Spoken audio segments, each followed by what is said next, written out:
Assalamualaikum warahmatullahi wabarakatuh. Liridho ilahi ta'ala wa khususan abana wa ummahatina wa jaddi wa jaddatina wa abna'ana wa auladana wa talamidana bibarakati suratil fatihah. A'udzubillahi minasyaitonir rajim. Bismillahirrahmanirrahim. Alhamdulillahirabbil alamin. Arrahmanirrahim. Maliki yaumiddin. Iyyaka na'budu wa iyyaka nasta'in. Ihdinas siratal mustaqim. Siratal ladzina an'amta 'alaihim ghairil maghdubi 'alaihim waladdallin. Amin. Bismillah, alhamdulillah, la haula wala quwwata illa billah. Asyhadu alla ilaha illallah wahdahu la syarikalah wa asyhadu anna sayyidana Muhammadan abduhu wa rasuluhu la nabiyya ba'dah. Allahumma ya muqallibal qulub tsabbit qulubana ala dinik. Allahumma iftah qulubana ka futuhil arifin wan nawwir qulubana bihidayatil yaqin. Alhamdulillah para ibu, para bapak, kita lanjutkan lagi nggih. Mudah-mudahan istiqomah kita selalu mendapatkan bimbingan dan anugerah. Al istiqomatu afdalu min alfil karomah. Dan istiqomah itu lebih istimewa dari, memang ada dalam istilah maziyah. Keistimewaan beragama itu ada istilah karomah, ada istilah maunah, dan ada istilah mu'jizat. Mudah-mudahan kita ini termasuk orang-orang yang selalu diberi rahmat hidayah. Ngatur suwun Ibu, alhamdulillah. Monggo kita teruskan malih nggih. Kita masih terkait dengan setelah Bani Israil, kemudian Nabi Ibrahim ini. Empoknya para pemimpin dunia. Dan kemarin kita sudah mendapatkan gambaran bagaimana ayah dan anak yang sama-sama dapat anugerah ya, sebagai imamul mubin, pemimpin yang walaupun begitu tetap ditugasi oleh Gusti Allah, antahiro baitiyal ta'ifina wal akifina war ruka'is sujud. Kita teruskan lagi ya. Wa idz qala ibrahimu rabbi ij'al hada baladan amina. Nah ini yang menyampaikan ke kita itu Gusti Allah ya. Tetapi Gusti Allah memberikan informasi bahwa Nabi Ibrahim yang kados ngoten mawon masih tetap memikirkan, berdoa itu kan memikirkan umatnya ini. Wa iz qala lan ing waktune lan ing mangsal tatkala qala menikon di sini memang qala itu diartikan dungo. Jadi bukan hanya berkata tapi dungo. Wa idz qala lan tatmang lan tatkalani atau lan semangsane atau lan waktune atau ketika dungo sinten Ibrahimu Kangjeng Nabi Ibrahim atau dibacaan yaing Ibrahim. Nah, jadi boleh kalau ada orang yang mengatakan kok Ibrahim, padahal yang populer itu Ibrahim, tapi dibenarkan karena pada penjelasan penafsiran sebelumnya bisa dipanggil juga nama Ibrahim. Oleh karena itu jangan kaget kalau kita punya nama A dipanggil B umpamanya, panggilan akrab. Rabbi duh Gusti ing maha kuwaos, ij'al mugia panjenengan dadosaken haza ai al makana ing iki tempat. Nah maksudnya tempat niki tempat Baitullah, tempat yang ada Baitullahnya, yang ada Ka'bahnya kemarin itu ya. Kan kemarin Gusti Allah sudah memberikan informasi ke kita, ternyata yang membangun, yang memperbaiki, yang merawat. Jadi tugas bait kita sudah membangun Baitullah itu ya apa, membangun, ya memperbaiki, merawat. Antohiro baitali taifin itu gambaran kalau sudah bangun ojo diculno, ojo digelatakno, saiki dirawat kesuciannya kan ngoten. Setelah wujud Baitullah itu kemudian dan sekitarnya, nah itu daerah Mekah itu, maka Nabi Ibrahim request, duh Gusti ing Maha Kuwaos mugi panjenengan dadosaken ing niki tempat iki daerah. Dados akan apa? Baladan amina, tempat ingkang sentosa, ingkang aman, negara ingkang tentrem. Padahal kemarin Gusti Allah sudah menjamin masabatan wa amna. Masabatan wa amna. Tetap dikokohkan lagi oleh oleh Nabi Ibrahim, sudah dijanjikan bahwa tempat Mekah itu tempat berkumpul dan dijamin ketentramannya. Nah, kemudian Nabi Ibrahim, nah kalau melihat seperti ini artinya apa? Kita sekalipun Gusti Allah sudah seperti tadi ketika kita berdoa kan, la ilaha wahdahu la syarikalah lahul mulku yuhyi wa yumitu wa huwa ala kulli syai'in qadir. Walaupun sudah seperti itu, tetap usaha itu harus ada. Jok ngandelno duren ceblok. Nah itu. Jadi pelik ini memang Gusti Allah itu memang menjamin, Gusti Allah itu menjamin kita. Tetapi kita harus berusaha. Wong Nabi Ibrahim sing kados ngoten mawon, tetap beliau memberikan memberikan informasi ke kita bahwa Nabi Ibrahim berusaha. Nah, doa ini kan ij'al dumugi panjenengan dados akan hada ing tempat Baitullah baladan amina. Padahal kemarin sudah dijamin amna, baladan ing dados akan negara kang tentrem. Da amnin tegese negara atau daerah atau wilayah yang mempunyai ketentreman. Nah itu makanya orang dulu kan bapak desa itu ada istilah ngeruat desa.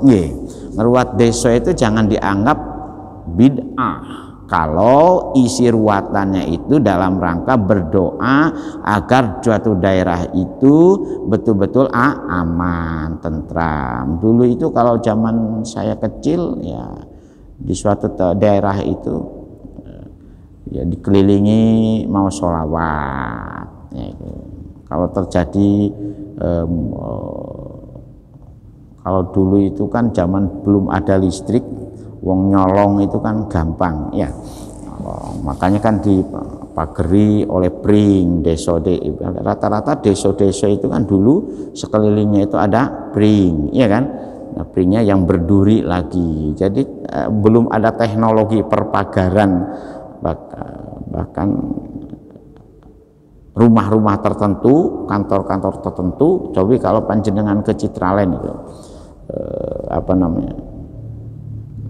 konsulat Amerika itu, coba pagarnya kados nggih pun ini tahu-tahu jalan-jalan ke sana itu konsulat Amerika kan, pagarnya luar biasa gitu. Walaupun ya menggambarkan orang terlalu protek itu menunjukkan bahwa keamanannya terancam, tapi kita kan enggak. Kata insya Allah. Nah, tapi dengan doa ini tetap kita melihat bahwa kewaspadaan itu penting. Kata da amnin tegese kan anduene ketentreman waqad ajaba. Nah ini waqad ajabalan teman-teman wis jawab ya, usuh sampun nyembadani ajabate fi'il madi kemasukan qad lagi waqad ajabalan teman-teman sampun nyembadani sinten Allahu Gusti Allah. Jemandani marang napa doaahu ing dunganipun Kangjeng Nabi Ibrahim.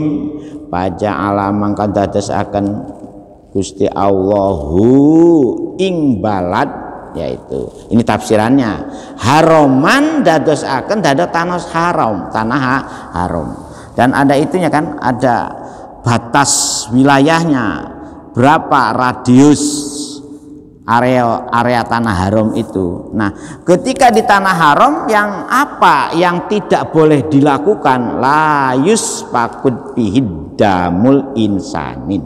La yuspai ora den milihaken bihi ing dan tanah haram apa damu insanin darai manusia. Jangan sampai ada semacam pelukaan terhadap ini. Jadi kalau ada kelompok, ada orang yang berani sampai terjadi tumpah darah di sekitar tanah haram, nah, ada yang menginformasikan bahwa itu tanda-tanda akhir zaman. Nah, itu macam-macam lah di kitab-kitab itu informasi. Tetapi dijamin dari mulai Kanjeng Nabi Ibrahim relatif. Artinya di wilayah tanah haram itu betul-betul dijogo ketentremannya itu. Sehingga ketika saya kemarin menyampaikan pernah ada pemberontak yang ingin yang ingin merusak jamaah haji, tapi tetap cepat tertangkap otak-otak pelakunya. Begitu juga ketika 2016 itu saya ibadah haji, ternyata karena ada ancaman dari kelompok Houthi, katanya mau jemaah haji waktu itu mau diserang, tapi ternyata nggak terjadi. Sampai di sekitar Mina itu, di sekitar Arafah itu dijaga oleh tentara. Tapi alhamdulillah tidak terjadi apa-apa. Jadi wala yudlamu lan ora den dolimi fihi ing dalam tanah haram sapa ahadun wong sewiji. Nah itu wala yusodu, jadi tidak ada satu dengan yang lain saling mendolim ya. Kalau terjadi berarti memang ada sesuatu yang misteri ya, misteri ya, seperti tadi ada orang tukaran, ada apa itu. Tapi insya Allah kalau cepat-cepat minta ampun, cepat istighfar, itu cepat ini solusinya itu cepat reda di sekitar tanah haram. Dan di tanah haram itu kita gak boleh apa-apa. Wala yusodulan ora den buru opo saiduhu binatang ya. Jadi dulu sekitar Mekah Masjidil Haram itu ya banyak binatang-binatang termasuk dob. Nah, dob itu semacam biawaknya daratan Arab dan dibolehkan oleh Rasul memakan dob itu kan itu. Tetapi ada juga yang tidak menyamakan dengan biawaknya ya kita nyambi. Kalau bahasa Jawa biawak itu namanya nyambe. Tapi ada yang membedakan nyambe kalau biawak yang dimaksud dengan dob oleh hadis itu ora podo. Tapi ada yang mengatakan podo. Makanya ada juga warung nyambi itu kan sop nyambi itu. Konon nyambe itu sebagai obat katanya.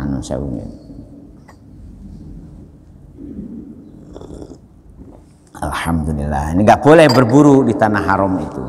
Wala yuhtala, dan juga tidak boleh ngetok itu memotong. Kholahu, ya nggak boleh diketok opo kholahu tumbuh-tumbuhane atau suket. Nah, ada yang mengatakan tapi tumbuh-tumbuhan, jadi nggak boleh berburu, nggak boleh bahkan kalau menemukan sesuatu yang dianggap istimewa pun nggak boleh digowo, nggak boleh dibawa. Itu di wilayah tanah haram. Haram di sini mulyo artinya itu bukan dilarang. Tetapi memang ada larangan. Ini tadi nggak boleh tukaran, ya, nggak boleh jadikan arena perang. Jadi jangan dijadikan arena menumpahkan darah. Gak oleh tukaran Bu kalau ke Mekah itu. Makanya sering saya sampaikan kata istighfar kalau kita mau berangkat haji. Datang ke Jeddah itu juga mulai dengan banyak istighfar dan segalanya. Jadi betul-betul supaya kita mendapat pengampunan dari Allah Subhanahu wa ta'ala. Warzuk lan mugio. Jadi warzuk lan mugi paring rizki panjenengan Gusti ahlahu ing ahline tanah haram. Minat samaroti wujud rizki di sini adalah buah-buahan. Minat samaroti saking piro woh-wohan. Dan alhamdulillah di kota Mekah itu buah apa saja dari seluruh dunia itu ada. Walaupun di situ dijelaskan wa qad fa'ala lan teman-teman wis agawe sapa Gusti Allah binaklit thaibi kalawan ngalih. Nah itu wong Thaib minasyami saking negara Syam ilaihi maring tanah haram. Wa kana lan ono ing tanah haram iku akfaro tanah kang garing tandus la zar'a ora ono tumbuh-tumbuhan. Zar'a itu kalau artinya tuh bisa diartikan tumbuh-tumbuhan tapi sering diartikan zar'a itu gandum.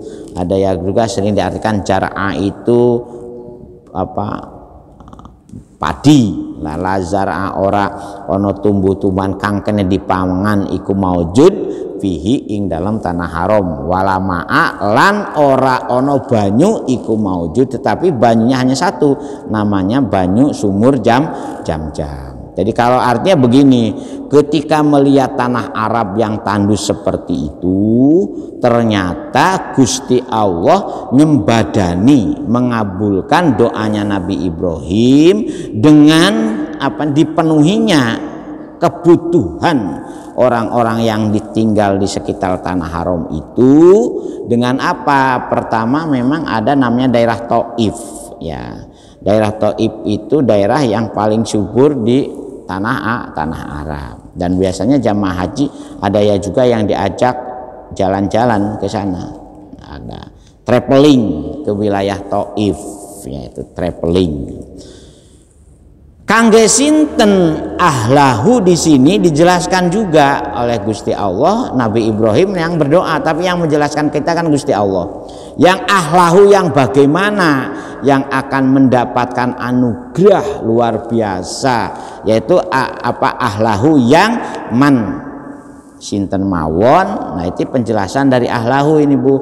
Man dari ahli Mekah, ahli tanah haram, man sinten mawon amana kang hale podo iman sapa si man minhum saking ahli Mekah. Nah karena ternyata kenapa ada minhum, nah ini diberi garis bawah Bu. Jadi sekalipun di Mekah ini digambarkan ahlinya ini didoakan secara utuh oleh Nabi Ibrahim, tetapi di Mekah ini ternyata ada dua kelompok man amana minhum ya billahi wal yaumil akhir. Tapi selanjutnya ayat ini Gusti Allah jawab qala mang kafaro fa umatti'uhu qalilan. Jadi di tanah Mekah pun kaget, bukan hanya ada orang amanah tetapi amanahnya minhum, hanya sebagian saja orang yang beriman yang hidup atau yang bertempat tinggal di tanah haram. Nah kalau begitu orang kafir boleh enggak? Ya bahkan yang punya hotel mewah-mewah itu wong Islam yang banyak kan, seperti Swiss Bell di belakangnya apa Masjidil Haram dari pintu pintu Rasul itu kan ada hotel mewah. Nah, Swiss Bell Hotel. Swiss Bell Hotel itu yang punya bukan tiang Kebonsari Bu. Yang punya Swiss Bell Hotel itu tiang Yahudi itu pengusaha. Di Surabaya juga pun kata ini Swiss Bell Hotel itu. Jalan Juanda ada, Jalan Manyar ada, Swiss Bell Hotel. Bahkan konon menurut ini bahkan di semua wilayah di seluruh dunia yang ada tambangnya di situ mesti ada Swiss Bell Hotel. Ya, kapan ya ini kita punya saham mendirikan hotel di sekitar Masjidil Haram. Nah, ternyata kalah dhisik karo wong Yahudi. Wong Yahudi pinter.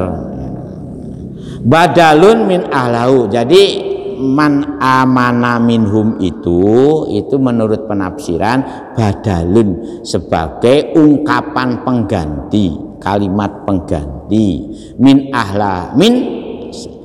badalun dari kata ahlahu itu ya. Wa khassahum biddu'a lahum wafaqatan liqauli la yanalu ahdi dzalimin. Wa khassahum lan tertuaken ya sapa Nabi Ibrahim hum ing ahlahu gitu, biddu'a kalawan pendunganipun Nabi Ibrahim lahum marang man amana minhum ya. Wa iku muwafaqon karena nyukupi liqauli maring dawuhipun Gusti Allah la yanalu ahdi dzalimin. Nah, baru dijelaskan oleh mufasir ini. Nabi Ibrahim seolah-olah berdoa lagi walaupun Gusti Allah sudah menjamin amnan dan Gusti Allah sudah menjawab doanya la yanalu ahdi dzalimin. Nah, Nabi Ibrahim mengokohkan kembali. Jadi ungkapan doanya Nabi Ibrahim dalam penafsirannya mulai rabbij'al hada baladan amina warzuk ahlahu minat samaroti man amana minhum. Itu Nabi Ibrahim itu man amana minhum billahi wal yaumil akhir, seolah-olah doanya Nabi Ibrahim dari mulai man amana mulai rabbij'al hada sampai man amana minhum dalam rangka mengokohkan untuk membedakan antara orang yang zolim dengan orang yang tidak zolim. Maunya seperti itu, tapi ternyata Gusti Allah lain. Nah, maunya si Gusti Nabi Ibrahim itu berdoa secara eksklusif lah, bahasa yang paling kerennya itu khusus untuk ahdi layanalu ahdi dzalimin. Ya apa kalau di ini lagi di semacam di khususkan kepada man amana minhum billahi wal yaumil akhir. Nah, artinya dengan melihat seperti ini, makanya kita kalau berdoa itu kan sampai ada ungkapan minhum kan wal amwat itu kan. Jadi nah, ini juga jadi perdebatan ketika ada ayat apakah kita mendoakan orang kafir atau orang muslim dibolehkan atau tidak. Nah, dengan melihat kelanjutan dari ayat ini, qala ngendika sapa Gusti Allah taala warzuk wa arzuku man kafara.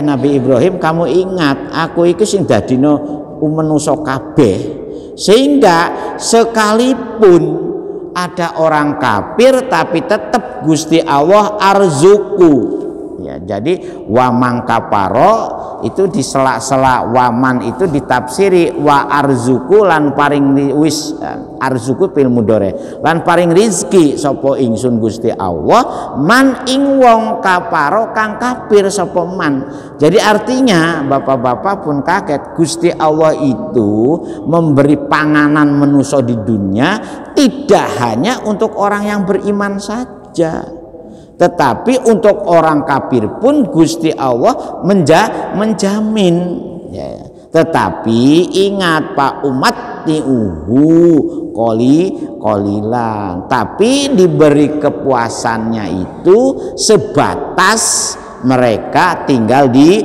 dunia sedikit saja.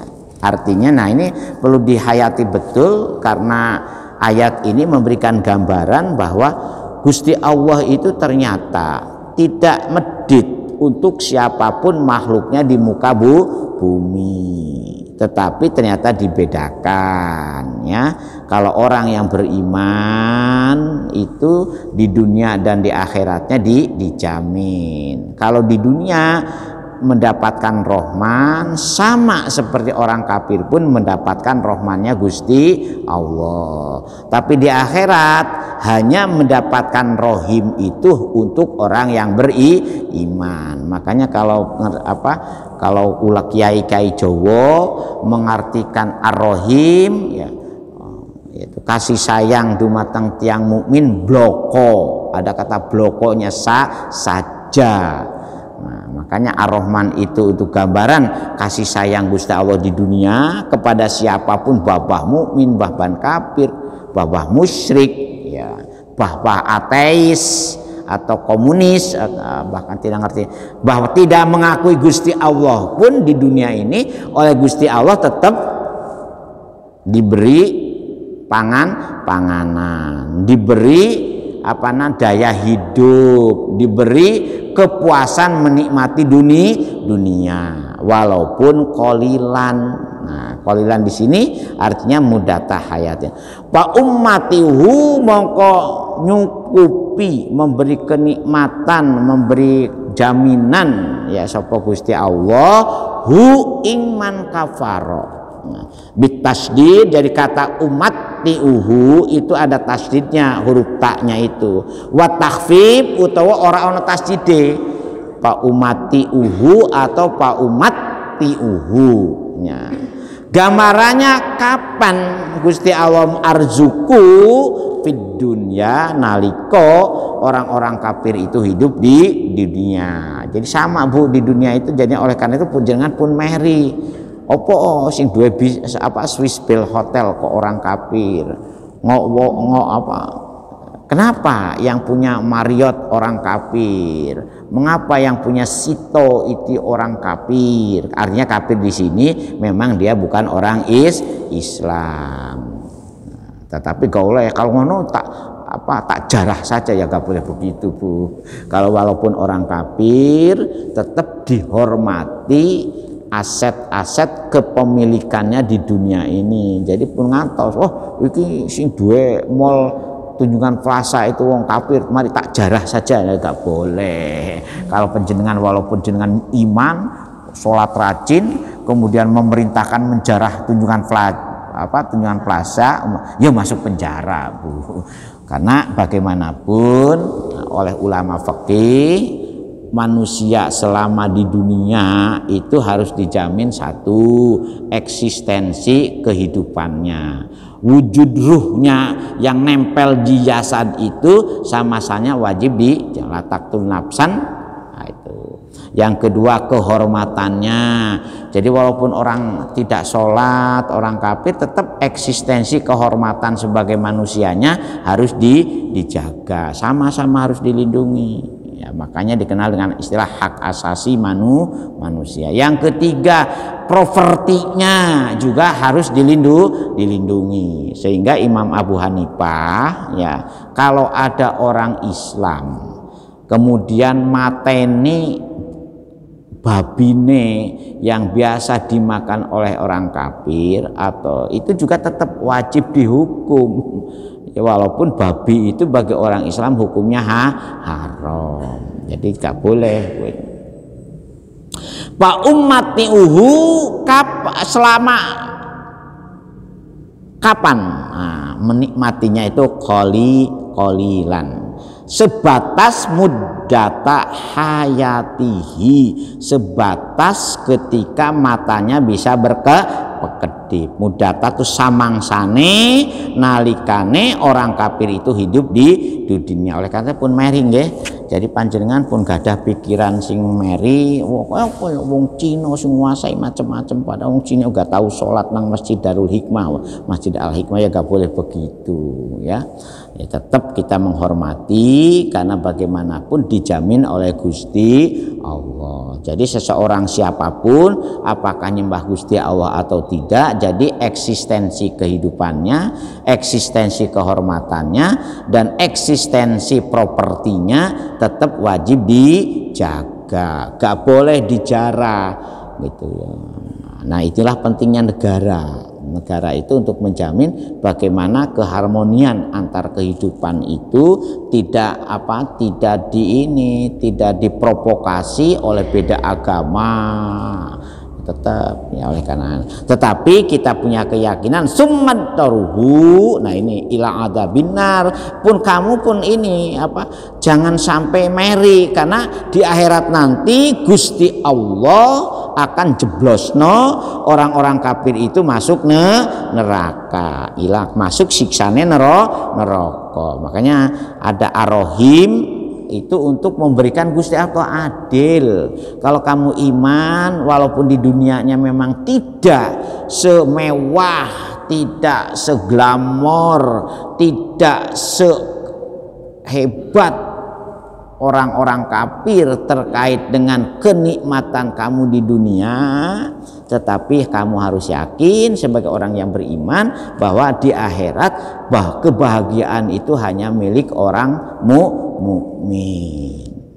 Orang kafir diberi kesempatan itu pak ummatiuhu, kesempatan puas-puasannya itu kolilan, sementara dengan waktu yang pendek, sebatas hidupnya saja. Hidupnya pun ketika masih fisiknya sehat. Kalau fisiknya tidak sehat, sebanyak apapun harta yang ditumpuk tidak ada artinya apa-apa. Nah, oleh karena itu ngapunten, ini bukan berarti saya harus ini terus. Oleh karena itu orang yang beriman ketika kita diberi lebih harta di dunia tidak seperti orang kafir. Kalau orang kafir dijadikan alat untuk kepuas-puasan. Tapi orang yang beriman kalau diberi anugerah harta itu harus dijadikan mazra'atul akhirat. Katanya Imam Ghazali kan ngoten, disodakohkan, dizakati. Ada nggak perintah zakat untuk orang kafir? Nggak ada. Memang ada negara boleh mengambil jaminan perlindungan kepada orang kafir dengan istilah pajak kepala, jizyah dan kharaj umpamanya. Kalau kharaj itu untuk pajak propertinya, ya. Kalau jizyah itu untuk jaminan perlindungan terhadap eksistensi jiwanya. Nah, kalau orang yang beriman kan tidak. Zakat fitrah itu sebagai imbalan dari jizyahnya itu. Makanya zakat fitrah itu diwajibkan kepada siapapun yang menyaksikan hari terakhir bulan Ramadan, termasuk bayi yang baru lahir sekalipun kalau orang tuanya mampu sebagai muzaki fitri. Yang kedua zakat mal, ya itu. Nah, kalau orang ada juga yang protes, ngapain orang Islam banyak banget itunya itu mekanisme pengeluaran hartanya, sudah kaya wajib zakat. Karena disadarkan orang yang beriman, walaupun kamu hartamu numpuk, rumahmu lebih dari satu, mobilmu lebih dari satu, ingat itu bukan milik kamu. Lillahi mulkus samawati wal ar, itu milik Gusti Allah. Oleh karena itu supaya apa yang Gusti Allah nitipkan ke kita di dunia ini untuk menjadi selamat di akhirat, maka ada mekanisme zakat, infak, sodakoh, wakaf. Itu enak. Sebanyak yang harta yang kita miliki lebih bagus sebagai sarana untuk memperbanyak fasilitas hidup di akhirat. Nah, untuk orang kafir biarkan mereka untuk fasilitas kepuasan di dunia. Nah, ngoten Bu, itunya itu imbangannya itu, nggih. Jadi kalau panjenengan diberi anugerah lebih dari cukup, tolong kelebihan dari cukup itu jangan seperti orang kafir untuk kepuasan di dunia, tetapi jadikanlah itu sebagai anugerah untuk modal kepuasan setelah di akhirat. Nah, kalau tidak melaksanakan tasarrufnya sesuai dengan kehendak Gusti Allah, maka harta kita pun akan menjerat. Nah, makanya nanti kitab-kitab hadis yang berhubungan dengan bagaimana orang yang tidak bisa mentasarufkan hartanya secara benar menurut ketentuan Gusti Allah, maka harta itu akan menjadi ular yang melilit-lilit dan akan menghukum kita, karena harta pun menangis. Ya, sajane aku dititipkan nang awakmu iku untuk membantu awakmu selamat di akhirat, tapi kenapa saya disalahgunakan oleh kamu? Kan itu. Oleh karena itu bapak-bapak mohon maaf, yang lebih hartanya, yang lebih pendapatannya pun ngantos ya atau upaya mentasarufkan kepada jalan yang bukan di jalan ketentuan dari Allah Subhanahu wa taala. Fala yajidu mangka ora tinemu sapa orang kafir kena yaitu berat lah. Wa bi'sal masir, dan neraka itu adalah sejelek-jelek tempat kembali. Masir ta ay marji'u, sejelek-jelek tempat kembali. Nah ini memang maunya kan Nabi Ibrahim seolah-olah yang diberi kepuasan di dunia itu orang yang beriman saja, tapi Gusti Allah karepe kan boten ngoten, makanya panjenengan pun meri nggih, pun meri. Jadi wa mang kafaro fa ummati uhu qalilan ini memang juga jaminan Gusti Allah kepada orang-orang kafir. Tetapi Gusti Allah mengingatkan kepada kita supaya kita tidak meri, tidak iri, tidak ngersulo. Aku sholat mulai cilik sampai tua usia 70 tahun gak pernah menikmati nginap di hotel Marriott, gak pernah nginap di hotel Swiss Bell Hotel, ya pun ngeresulo bu, ya apa rasanya tidur di side room, apa rasanya tidur di standar, nah itu kelas standar, ya pun ngantos ngeresulo ngoten. Nah, karena apa? Karena kita punya keyakinan bahwa di dunia ini bagi orang yang beriman kan seolah-olah sijil mukminin, seolah-olah kaya hidup nang penjara. Ini gak boleh, ini gak boleh, ini gak boleh. Wajanatul kafirin, memang dunia itu oleh Gusti Allah dijadikan seperti surganya orang kafir. Oleh karena itu panjenengan tidak perlu iri kalau tidak pernah tinggal di hotel sekelas Marriott, sekelas Swiss Bell Hotel, atau sekelas ini Sheraton, itu kan di dekat di dekat TP itu kan ada Sheraton bu nggih. Walaupun panjenengan boten ngantos tidur di situ, jenengan pun sakit hati. Ya apa umahku panggah nanggang loro, kok gak pindah ke daerah Citraland umpamanya, nah pun ngantos sedih. Ya apa aku inggu pancet nang uripku nang Gang Papat, kok tidak pindah ke Dharma Husada Indah umpamanya ya. Nah itu gak usah meri bu, gak usah mari ngono marahi Gusti Allah. Gusti Allah gak adil. Aku sholat nang rajin di masjid, tahu tuh panggonanmu pangah nang Banggang 2, kok tidak dipindah ke Rafflesia, kan ada ada Gardenia, ada Rafflesia ya bu. Kalau jalan-jalan kemana itu ke Citraland atau ke Pakuwon atau ke daerah sana mana, daerah dekatnya pantai mana itu Kenjeran, kan ada perumahan-perumahan mewah. Aku nuku umah saja mengandalkan menggadaikan SK seperti saya, jangan protes nang Gusti Allah. Aku duwe umah gara-gara menyekolahkan SK. Kenapa mereka punya hotel? Ya pun ngantos. Pun protes ngoten bu nggih, karena Gusti Allah memang kepada orang yang beriman itu nikmatnya nanti di akhirat. Wadzkur id yarfa'u Ibrahimul qawaida. Nah ini insyaallah kita ini wadzkuran ilingo. Nah di sini nuturohe Pak Kanjeng Nabi Muhammad id yarfa'u. Nah ini id yarfa'u semangsane ngangkat sapa Ibrahimu Kanjeng Nabi Ibrahim, ngangkat nopo al qawaida ing pira-pira pondasi Ka'bah maksudnya ini. Jadi nah yang tadi, karena Gusti Nabi Ibrahim itu ditugasi untuk membangun, memperbaiki dan merawat. Nah gambarannya ya ini perintahnya. Jadi makanya saya Ka'bah yang asli itu dibuat oleh Nabi Ibrahim. Al asasu tegese pondasine Baitullah awil jidaru utuh temboke Ka'bah. Id yarfa'u Ibrahimu al qawaida minal baiti, ya lan ing semangsane lan tatkala Nabi Ibrahim meninggikan ya yang ditinggikan itu apa, yaitu pondasi dan tembok-temboknya Ka'bah. Ka'bah. Ai yabnihi tegese yang bangun Ka'bah pertama menurut penafsiran tafsir Jalalain ya Nabi Ibrahim ya.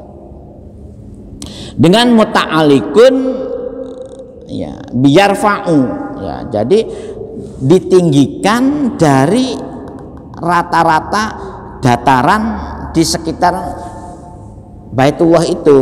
Nah, kemudian disempurnakan lagi oleh pemerintahan yang menguasai politik umat Islam saat itu. Jadi dimodifikasi lah, dimodifikasi dalam bahasa yang kerennya direnov ya. Jadi Nabi Ibrahim berhasil membangun Ka'bah itu ditinggikan ya dengan pondasi tembok cuman tembok saat itu kayak apa? Apakah pasir semen sudah ada? Ternyata belum. Tetapi ingat ya, jangan dikira walaupun belum ada pasir, belum ada semen Gresik, belum ada semen Cibinong, tetap bangunan-bangunan orang-orang dulu bisa kokoh. Contoh konkretnya kita Candi Borobudur, nggih. Sinten jenengan pun besok Candi Borobudur, nggih. Atau di Malang juga di Singosari kan ada candi, ya kan? Atau di Blitar. Kalau kita lihat itu dulu kan nggak ada teknologi pengecoran, nggak ada teknologi ini, tapi bisa kok kokoh. Saya ketika di ini sekitar Ka'bah tuh tak golei dia bangunan aslinya ketika zaman Nabi Ibrahim itu, sampai tak buka-buka dindingnya dinding Ka'bah. Sudah yang ada itu tinggal 2 artefaknya. Itu dalam bahasa penelitian sejarah itu namanya artefak, yaitu telapak kakinya Nabi Ibrahim yaitu ketika berdiri itu. Kemudian Hajar Aswad itu artefak, itu kata karunya artefak. Ya, itu ternyata masih ada. Sampai diamankan kan itu telapak kakinya Nabi Ibrahim, kemudian artefaknya Nabi Ismail yang dikenal dengan Hijri Ismail, itu kan bahasa ilmiah orang-orang yang ahli perbarang antikan, namanya artefak dan dirawat. Nah, alhamdulillah untungnya itu dulu banyak memang artefak-artefak sejarah yang luar biasa di awal umat Islam tuh banyak yang sudah dihilangkan oleh karena dia rugi memang, tapi akhirnya dari dari Kesultanan kita di Turki saat itu akhirnya ada berusaha kayak makam Rasul itu dulu ada rencana mau dirobohkan. Nah, kalau berbicara makam Rasul dirobohkan, kenapa lahir NU itu ada sejarahnya ke sana. Ada benang merahnya ya. Nah, akhirnya oleh Kesultanan Turki ya makam Rasul itu dicor sampai ke bawah, itu dicor. Sebab kalau tidak dicor ya, karena sekarang kan tempat parkir di bawah Masjidil Haram, Masjid Nabawi itu berapa lapis, bayangkan. Panjenengan pernah nggak ke bawahnya Masjid Nabawi itu? Kan di bawahnya kan tempat parkir itu. Bahkan di sekitar makom Rasul itu ya, karena sudah dipagari itu jadikan tempat parkir. Ada yang pernah jalan-jalan ke bawahnya lantai Masjid Nabawi, itu tempat parkir, Bu. Tempat parkir itu berapa itu, dan ada eskalatornya ke bawah itu. Nah, karena saya ini orang yang rodo penasaran, ya pernah ke bawah, dan alhamdulillah di bawah itu ada yang memberi anggur. Ayo makan anggur, Pak, katanya. Ya, bahasa Jawanya ya, menikmati anggur. Wa Ismailu lan Kanjeng Nabi Ismail. Jadi yang membangun itu orang 2, Rasul 2, Nabi Ibrahim dan Nabi Ishaq pun ala Ibrahim yakulani, keduanya sama-sama berdoa, Rabbana taqabbal minna innaka antas samiul alim. Nah, ini juga resep ini kangge bapak-bapak jadi panitia masjid, Pak. Ya, ketika panjenengan jadi panitia masjid, tirulah Nabi Ibrahim lan Nabi Ismail. Setelah beliau berdua berhasil membangun Ka'bah dengan meninggikan dan menembok, bahasa yang lebih sederhananya.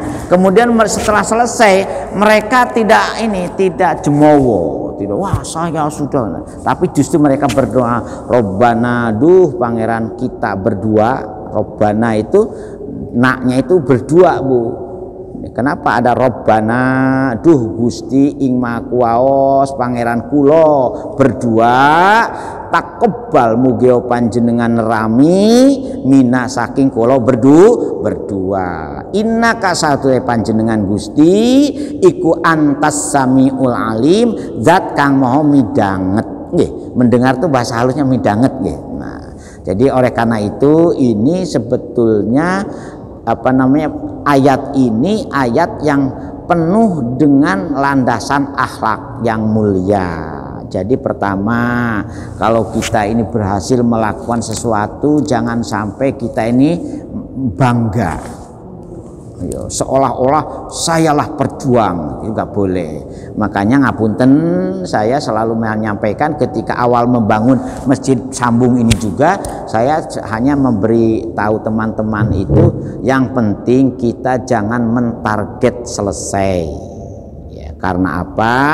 Karena urusan selesai itu adalah kewenangan Gusti Allah. Sing penting kita purun memulai. Tapi ngapunten, untuk atap wajib ada target selesai, ada timelinenya. Kenapa? Karena hubungannya dengan hujan. Kalau kita ini tidak ada target selesai untuk atap, bahaya. Ngapunten Bapak panitia ya.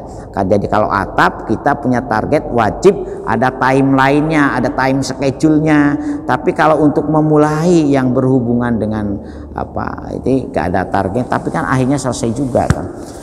Jangan 100 tahun pun gak apa-apa, gak selesai-selesai saya katakan. Karena apa? Karena kita hanya ingin membantu bapak-bapak dan ibu-ibu yang menitipkan asetnya untuk aset di akhirat. Jadi saya ini mengapa tidak boleh membuat surat sirkuler? Kan dulu kan kalau membangun masjid itu bikin surat mohon bantuan. Saya tolak, jangan, karena kita ini tidak boleh meminta-minta untuk menyediakan ladang mereka selamat di akhirat. Ben karpe dewe-dewe nyuwun Gusti Allah saja. Doa kita adalah duh Gusti ing Maha Kuwaos mugi panjenengan bika manah-manah tiang-tiang ing kathah anugerah ujian hartanya, agar harta mereka bisa dijadikan aset di akhirat. Hanya itu saja doa kita. Gak boleh minta sawamu sugih kok gak gelem nyumbang, gak boleh. Itu kan gelem nyumbang dan tidak gelem nyumbang itu sing dados purun memberi kerentek purun hanya kewenangan Gusti Allah. Makanya doa kita dulu ketika hanya itu, duh Gusti ing Maha Kuwaos mugi panjenengan bika manah tiang-tiang ingkang panjenengan anugerahi lebih kebutuhannya, sehingga mereka bisa punya celengan, bisa punya aset untuk selamat di akhirat. Setelah selesai ya berdoa juga itu, duh Gusti ing Maha Kuwaos mugi panjenengan rami napa-napa ingkang sampun panjenengan anugerah kemauan untuk berusaha menjadikan masjid ini. Jadi gak sembrono itunya, rodo ditoto lah itunya, itu ditoto. Wong Nabi Ibrahim dan Nabi Ismail saja ketika beliau berdua berhasil membangun Ka'bah, beliau berdoa Robbana taqabbal minna innaka antas samiul alim. Ngoten serius nggih. Jadi Robbana du Gusti panjenengan ingkang Maha Kuwaos, Gusti kula berdua taqabbal mugi panjenengan rami mina saking kita berdua bina anak. Lah ini karena kita sudah berhasil mendirikan Baitullah. Innaka duh Gusti panjenengan, innaka satune panjenengan iku anta panjenengan as-sami' dat kang maha midanget, al-alimu tur dat ing maha pirsa. Nggih. ngerti tahu itu kan pirsa nggih bahasa Jawanya. Bil fi'li dengan napa-napa ingkang kula sampun perbuat. Jadi bahasa yang lebih kerennya pun ngantos dikte Gusti Allah.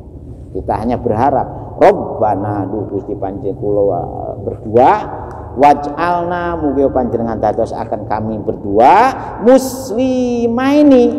Nah, tiang ingkang pasrah. Kenapa muslimaini? Karena ini yang berdoa Nabi Ibrahim lan Nabi Ismail. Muslimaini laka dados tiang ingkang pasrah laka dumateng panjenengan waj'al lan mugi panjenengan dados akan Gusti min dzurriyyatina laini.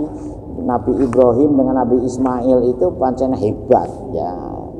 Min dzurriyyatina saking anak putu kula berdua auladina tegese anak-anak kita makanya panjenengan berdoa itu pun ngantos untuk awake dhewe. Terutama panjenengan sing gadah putra mudya putra-putri panjenengan itu Nabi Ibrahim lan Nabi Ismail yaitu Rabbana waj'alna muslimin laka waj'al. Nah, di sini kan wa min dzurriyyatina kan. Nah, ummatan muslimatan laka juga umatan dados umat ya dados ya umat dados ai jamaatan tegese dados tiyang kathah muslimatan tur kang padha pasrahe laka dumateng panjenengan ngoten nggih. Lah ini perlu ditiru lah usahanya Nabi Ibrahim, Nabi Ismail itu beliau berdua ini memang luar biasa. Ketika ayahnya ragu saja diingatkan oleh Nabi Ismail ya. Ketika Nabi Ismail itu Nabi Ibrahim dapat perintah berkurban untuk menyembelih Nabi Ismail. Nabi Ismail ketika ayahnya ragu justru mengingatkan, ayah pun ngantos ragu, pun ngantos mangmang, laksanakan saja nopo-nopo ingkang sampun diperintahkan oleh Gusti dumateng ayah kan ngoten. Nah, itu anak yang soleh itu seperti itu. Makanya doanya Nabi Ibrahim dan Nabi Ismail itu panjenengan garis bawah itu min dzurriyyatina ummatan muslimatan laka anak putu kula Gusti mugi panjenengan dados putra putri ingkang ingkang dados umatan, bukan hanya untuk satu orang dua orang tapi untuk seluruh yang lahir dari keturunan Nabi Ibrahim dan Nabi Ismail itu menjadi muslimatan umat yang tunduk patuh taat laka dumateng panjenengan ngoten ceritanya. Terus itu wa arina manasikana wa tub alaina innaka anta tawwabur rahim wa arilan mugi panjenengan. Nah ini Bu, nah jadi kita ini walaupun sudah jadi nabi tetap para nabi para rasul itu mohon nang Gusti Allah ya tadi wa arina lan mugi panjenengan maringi ilmu ya itu. Ini tetap juga ini karena ayat doa-doa ini dalam rangka membentengi. Jadi ketika Gusti Allah memberitahu layanalu ahdi dolimin, jadi Nabi Ibrahim itu betul-betul khawatir kalau gitu ya opo anak putu kulo. Nah itu makanya di dalam Al-Quran itu Bu tidak ada jaminan anak yang lahir jadi baik ya. Jangan pun gadas bang, aku kan jadi kiai, kok anakku mesti jadi kiai, belum tentu. Ya, oleh karena itu saya berharap panjenengan pun waspodo. Monggo kalau materi kita teruskan minggu yang akan datang. Jati watub alaina innaka anta tawwabur rahim. Duh Gusti, mugi panjenengan maringi kemampuan ilmu manasikana ing kemampuan ibadah dumateng panjenengan ya. Watub lan mugi panjenengan rami tobat alaina ing atase segala kesalahan kulo berdua. Nak di sini sebagai kata ganti dari Nabi Ibrahim dan Nabi Ismail. Innaka uti panjenengan Gusti iku anta utai panjenengan at-tawwab dat kang moho nerami taubat ar-rahim tun moho kasih sayang. Insyaallah kita itukan lagi minggu yang akan datang. Monggo kalau ada hal yang perlu kalau ini masih ada ya 2 menit 5 menit lah, monggo Pak kalau ada. Kalau tidak ada, jadi begini ya, para ini ayat ini betul-betul membimbing akhlak yang mulia kepada kita. Jadi kita ini satu, jok sampai ngandalno ke status sosial, status kehananan kondisi kita, tapi tetap harus betul-betul menyandarkan kepada kekuasaan Allah Subhanahu wa Ta'ala. Yang kedua, kalau kita dimampukan loh ya Bu ya, dimampukan untuk melaksanakan kebaikan, tetap kita harus berdoa mudah-mudahan apa yang kita lakukan itu diterima oleh Allah Subhanahu wa Ta'ala. Nah, yang ketiga, kita kalau berdoa pun ngantos hanya untuk diri kita saja. Tetapi yang lebih utama itu bagaimana anak keturunan kita pun kita doakan supaya seperti apa yang digambarkan dalam Al-Quran itu kan, nah, itu tilka ummatun qad kholat laha makasabat walakuma makasabtum ya. Jadi apa yang sudah terjadi dari mbah-mbah kita dulu ya jadi omong-omong, kita ini justru hadapilah hidup sekarang dan kita mendoakan kepada anak putu kita masa yang akan datang. Terus yang ketiga, kita pun ngantos merasa hebat, merasa istimewa, tetap harus berdoa untuk mohon bimbingan, mohon ilmu, pengetahuan, mohon ya inilah arina manasikana, mohon kemampuan untuk bisa belajar secara baik hal-hal yang berhubungan dengan ibadah kita kepada Allah Subhanahu wa Ta'ala. Dan yang terakhir, mudah-mudahan Gusti Allah selalu memberikan ampunan kepada kita. Jadi akhlaknya luar biasa ayat ini. Oleh karena itu bila perlu ini diingat-ingat, dihafalkan bahwa ini adalah ayat yang betul-betul mendidik kita untuk menjadi orang yang berbudi luhur ya. Al-Fatihah. Auzubillahi minasyaitonir